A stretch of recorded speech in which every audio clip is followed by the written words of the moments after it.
अस्सलाम वालेकुम दोस्तों,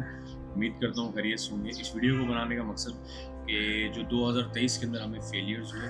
और उसको किस तरीके से हमने हैंडल किया, हमने क्या उसके अंदर लर्निंग करी, क्या उसके अंदर हमारी जो है वो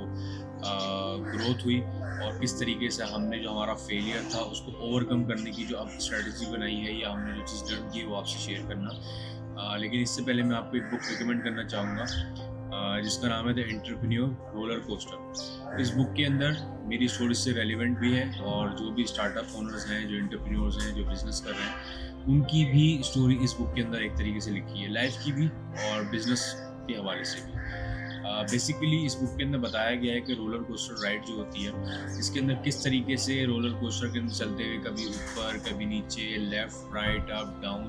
कर्व से मूव होती है, यानी वो बिल्कुल स्मूथ नहीं चलती। इसी तरीके से हमारी लाइफ और हमारी बिजनेस की जर्नी और स्टार्टअप्स की जर्नी और एज एंटरप्रेन्योर ये जर्नी होती है,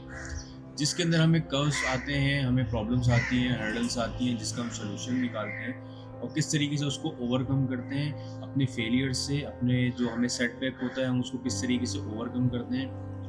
किस तरीके से उसमें से पॉजिटिव चीज़ निकालते हैं, किस तरीके में से ये जो एक ख़राब हो जाती है चीज़ उसके अंदर से हम पॉजिटिविटी की चीज़ निकालते हैं और उसको लेके आगे चलते हैं और उसको एक शेप देते हैं अपनी सक्सेस की शेप के अंदर। अच्छा, अब इसके अंदर जो बेसिकली हमारे साथ जो 2023 के अंदर जर्नी हमारी रही है 2023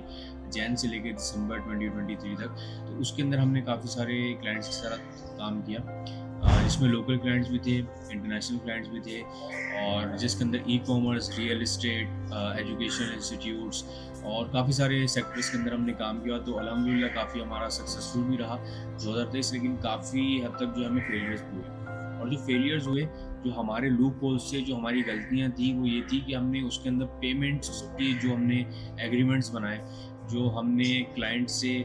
लेन देन के मामलात किए, जो हमारे कमिटमेंट्स थी कि हम इस टाइम को यानी कि बिफोर वर्क इतनी पेमेंट होगी, फिर मिडल ऑफ द मंथ या एंड ऑफ द मंथ होगी, तो उसके अंदर बहुत सारे हमें इश्यूज आए, ग्लिचेस उसके अंदर हमारी तरफ से भी आए, उनकी तरफ से भी आए कि उन्होंने हमें पेमेंट्स टाइम पे नहीं दी और इसकी वजह से हमने जो एनालिसिस किया कि कॉस्टिंग के ऊपर जो ना जो आपकी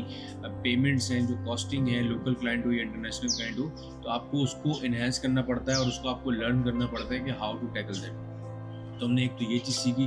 दूसरा ये कि हम लोग पहले समझते थे और मैं खुद सेल्स मार्केटिंग का हूँ तो मुझे इस चीज़ का बखूबी अंदाज़ा है कि salesman is a Superman of a company and salesman is कह लें कि backbone of the company. But unfortunately हमारे जो माशरे में चीज़ों को समझा जाता है वो थोड़ा इसको समझ लें कि इतना फोकस नहीं किया जाता कि जो आपकी फाइनेंस डिपार्टमेंट है ना, फाइनेंस डिपार्टमेंट जो कॉस्ट एनालिसिस करता है वो भी किसी भी स्टार्टअप किसी भी एंटरप्रेन्योर के लिए बहुत ज़्यादा ज़रूरी होता है। रीज़न, आपको जो पता ही नहीं है कि आपका बैलेंस क्या है, आपका डेबिट क्या है, आपका क्रेडिट क्या है, लेन देन के मामला आपने किससे कितने लेने हैं, किसको कितने देने हैं, कितना आपका रेवेन्यू जनरेट हो रहा है, किस क्लाइंट के साथ आपकी क्या डीलिंग्स हैं, जब तक ये रिटर्न में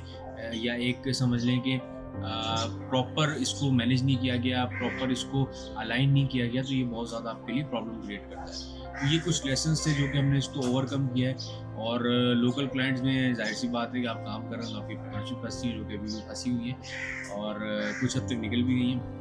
तो ये अब जो 2024 में हमने माइंडसेट बनाया है कि एक तो कॉस्ट मैनेजमेंट, कॉस्ट एनालिसिस और फाइनेंशियल किस तरीके से उसको ओवरकम करना है एक पर्टिकुलर फील्ड के लिए, नहीं कि अगर फाइनेंस की फील्ड है तो उसके लिए एक प्रोफेशनल यानी स्पेसिफिक बंदा होना चाहिए जो फाइनेंस देखे। ये नहीं कि तीतर बटेर यानी फ्रूट चाट की तरीके के एक ही बंदा एडमिन भी देख रहा है, फाइनेंस भी देख रहा है, बट पर्टिकुलर एक ही बंदा चाहिए। इसी तरीके से सेल्स के ऊपर किस तरीके से आप क्लाइंट क्लोजिंग करते हैं, किस तरीके से होता है कि आपने किस तरीके से उसको क्लोजिंग पे लेके जाना है, क्या करना है। तो ये सारी चीज़ें जो कि हमने 2023 के अंदर सीखी है और इंशाल्लाह ताला जो है वो is with the passage of time हम उसको और लर्निंग के फेस में लेकर आएंगे और इसको किस तरीके से हम हैंडल करते हैं वो लेकर आएंगे और जो हमारी सक्सेसफुल चीज़ होगी हम वो इंशाल्लाह ताला आपसे शेयर भी करेंगे। तो बस ये इतना सा मैसेज था कि 2023 में हमें अभी से लेके जो स्टार्ट से लेके 2023 के एंड तक हमने जो भी फेलियर्स देखे वो उस वजह से थे कि हमारी कॉस्ट मैनेजमेंट और फाइनेंशियल स्टेबिलिटी नहीं थी प्रॉपर तरीके से और सेल्स के ऊपर हम उस तरीके से नहीं आ सके जिस तरीके से आना चाहिए था। तो हमें ये एक सेटबैक हुआ 2023 में जिसको हम फेलियर तो नहीं कह सकते, लर्निंग कहेंगे क्योंकि नाकामी नहीं होती है, बंदा सीखता है या कमाता है। तो हमने सीखा है और कुछ कमाया भी है। तो आई होप कि इस वीडियो से आपको बहुत सी चीज़ें समझ में आएंगी, सीखने को मिलेंगी, और इंशाल्लाह जो भी होगा नेक्स्ट वीडियो में हम आपसे शेयर भी करेंगे कि उसको इस तरीके से मैनेज करते हैं, क्या इसकी चीज़ें होती हैं। थैंक यू सो मच, शुक्रिया, जज़ाकल्लाह, शुक्रिया।